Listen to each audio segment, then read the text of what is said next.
А в Госсовете региона сегодня презентовали сразу две книги. Это перевод на коми-язык автобиографии социолога «Долгий путь» и творение Владимира Теребихина «Питерим Сорокин. Суждения и афоризмы». Автор собрал в одном издании суждения социолога о государстве, власти, гражданах и их роли, знаниях и морали. Александра Маркина стала одной из первых читательниц. На создание краткого собрания мудрых мыслей и афоризмов Питерима Сорокина автора издания Владимира Теребихина натолкнуло одно из писем социолога. В нем он написал: «Я не страдаю от того, что мои идеи неизвестны русским, но ведь они очень важны». Выходец из Коми, по мнению писателя, был кладезью мудростей. Многие идеи, составляющие каркас научного наследия великого ученого, не только не потеряли своей актуальности, но еще больше актуализируются.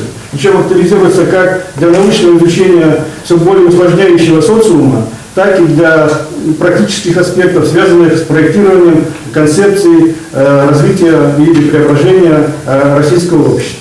Главной функцией сборника составители называют образовательную. По их словам, сегодня молодые люди читают мало и даже не возьмутся за большой объем.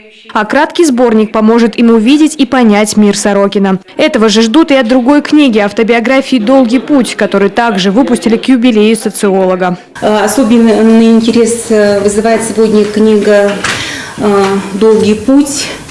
Наверное, уникальность этой книги состоит в том, что она является, наверное, свидетельством очевидца тех очень эпохальных событий первой половины 20-го столетия. И то, что их описывает человек, который жил в это время и являлся очевидцем, это для нас очень ценно и важно. Книга переиздана и переведена на коми-язык, что представляет еще большую ценность. Инициировал издание книг культурный центр наследия имени Питерима Сорокина. Новинки пополнят фонды библиотек республики. Долгое время произведения Питерима Сорокина были под строжайшим запретом, и выход их именно сегодня в республике Коми означает возвращение социолога на родную землю. Александра Маркина, Павел Фетисов, телеканал Юрган, Сыктывкар.